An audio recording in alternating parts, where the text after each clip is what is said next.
비콤의 인사이트. 부채로 쌓아 올린 바벨탑의 붕괴와 디지털 금의 부상. 안녕하세요. 비트코인 매일 사는 남자 비코메입니다. 오늘은 미국 채권과 비트코인이 같이 가야만 하는 이유에 대해 저의 인사이트와 찾아본 여러 정보를 공유해 보겠습니다. 챕터 1. 보이지 않는 경제의 지휘자.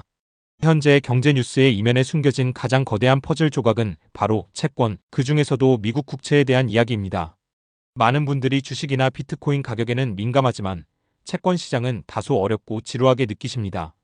하지만 사실 자본주의라는 거대한 배를 움직이는 조타수는 바로 채권입니다.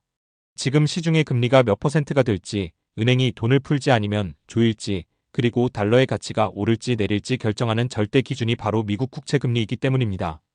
즉, 채권을 이해하지 못하면 지금의 경제 위기를 절반도 이해하지 못한 것과 같습니다. 챕터 2.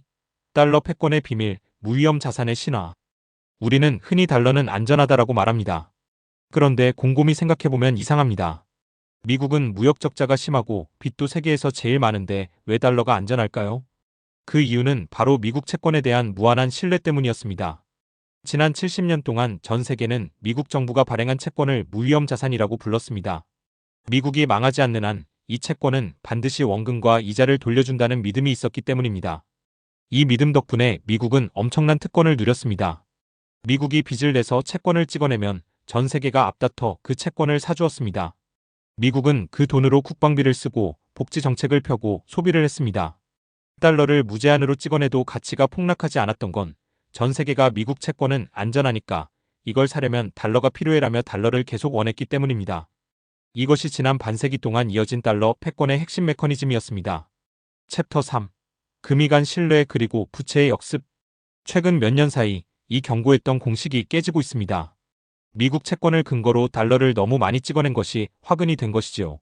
현재 미국의 국가부채는 36조 달러, 우리 돈으로 약 5경 원에 육박합니다. 이제 미국은 1년에 갚아야 할 채권 이자만 1조 달러를 넘어서고 있습니다.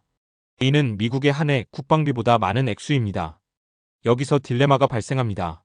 물가를 잡기 위해 금리를 올리면 미국 정부가 갚아야 할 채권 이자가 눈덩이처럼 불어나 정부가 파산 위기에 몰립니다. 그렇다고 금리를 낮추고 돈을 풀면 채권의 매력이 떨어져 아무도 미국 채권을 사주지 않게 되고 인플레이션이 폭발합니다. 가장 무서운 신호는 미국의 가장 큰 채권 구매자였던 중국과 일본이 더 이상 미국 채권을 사지 않고 오히려 팔고 있다는 사실입니다.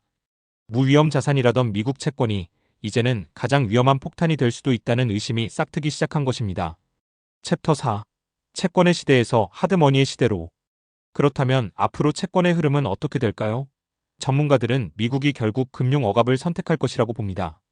빚을 갚을 수 없으니 중앙은행이 돈을 찍어내서 자기 나라 채권을 스스로 사들이는 것입니다. 이렇게 되면 겉으로는 채권 가격이 유지되는 것처럼 보이지만 실제로는 시중에 돈이 넘쳐나면서 화폐 가치가 급격히 하락하게 됩니다. 즉, 빚의 가치를 인플레이션으로 녹여버리는 것입니다. 국가의 신용채권을 담보로 무한정 찍어낼 수 있는 달러 시스템이 한계에 봉착했기 때문입니다. 사람들은 이제 누군가의 빚이 아닌 그 자체로 가치를 지닌 자산, 즉 신뢰가 필요 없는 자산을 찾기 시작했습니다. 앞으로의 경제는 채권의 위기와 화폐 가치의 하락이 상수가 되는 시대가 될 것입니다. 우리는 더 이상 은행의 금리만 쳐다볼 것이 아니라 내 자산이 녹아내리는 화폐에 묶여 있는지 아니면 단단한 자산으로 옮겨가고 있는지 심각하게 고민해야 할 때입니다. 챕터 5. 미국 채권 약속의 한계에 봉착하다. 앞서 우리는 미국 채권이 흔들리고 있다는 사실을 확인했습니다. 하지만 여기서 더 중요한 질문이 남습니다. 채권이 흔들린다면 도대체 무엇을 믿고 거래해야 하는가? 라는 점입니다. 여기서 저의 생각, 그리고 현재 스마트머니들의 생각을 더해보자면 이렇습니다. 지금까지 전 세계 금융은 미국의 빚채권을 가장 안전한 담보물로 여겨왔습니다. 은행이 돈을 빌릴 때도 국가 간 무역을 할 때도 미국 채권을 맡기고 거래를 했습니다. 왜냐하면 미국이 무한대로 달러를 찍어서라도 갚아줄 거라는 약속을 믿었기 때문입니다. 하지만 약속은 깨질 수 있습니다. 미국의 부채가 감당 불가능한 수준으로 치닫고 달러를 너무 많이 찍어내어 그 가치가 희석되는 순간 채권이라는 담보물의 품질은 급격히 떨어지게 됩니다. 너네 나라 돈 달러 가치가 계속 떨어지는데 그 빈문서 채권을 어떻게 믿고 돈을 빌려줘? 라는 의문이 생기는 것입니다. 챕터 6. 비트코인의 재정의 투기 상품이 아닌 완벽한 담보물. 이 결정적인 순간에 비트코인이 등장합니다. 저는 비트코인을 단순한 디지털 화폐가 아니라 신용 위험이 없는 완벽한 담보물로 정의하고 싶습니다. 채권은 누군가 미국 정부가 갚아줘야 하는 빚입니다. 상대방이 망하면 휴지 조각이 됩니다. 하지만 비트코인은 다릅니다. 비트코인은 누구의 빚도 아닌 자산입니다. 발행 주체가 없으니 부도날 위험도 없고 코드로 정해진 수량 2100만 개 외에는 누구도 마음대로 찍어낼 수 없습니다. 즉 미국 채권이 미국 정부의 신용에 의존한다면 비트코인은 수학적 불변성에 의존합니다.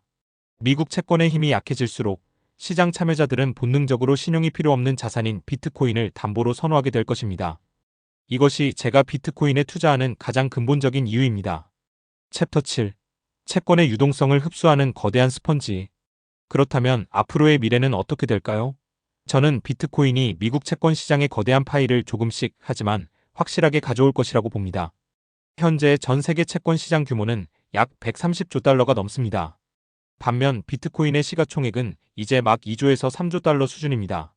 만약 전 세계 투자자들이 포트폴리오의 안전자산 비중에서 채권을 단 1%만 줄이고 그 자금을 비트코인이라는 새로운 담보물로 옮긴다면 어떻게 될까요? 그 파급력은 상상을 초월할 것입니다. 단순히 가격이 오르는 것을 넘어 비트코인은 국제무역결제의 담보, 은행의 지급준비금, 더 나아가 국가들의 전략적 비축자산으로서 채권이 하던 역할을 분담하게 될 것입니다. 맺은 말 부의 이동에 동참하라. 결론적으로 우리는 지금 신용화폐 달러 채권의 시대에서 자산화폐 비트코인의 시대로 넘어가는 과도기에 서 있습니다. 미국 채권은 사라지지 않겠지만 그 위상은 예전 같지 않을 것입니다. 그리고 그 틈새를 비트코인이 메우며 성장할 것입니다. 이 거대한 흐름을 먼저 읽고 움직이는 사람에게는 과거 인터넷 혁명 때보다 더 큰 기회가 올 것이라 확신합니다. 이것이 제가 비트코인 없는 미래는 없다고 믿는 이유이며 지금도 흔들림 없이 투자를 이어가는 이유입니다. 우리 함께 비트코인을 꾸준히 모아가봐요. 오늘 내용이 유익하셨다면 구독, 좋아요 부탁드려요. 내일 또 사고 올게요.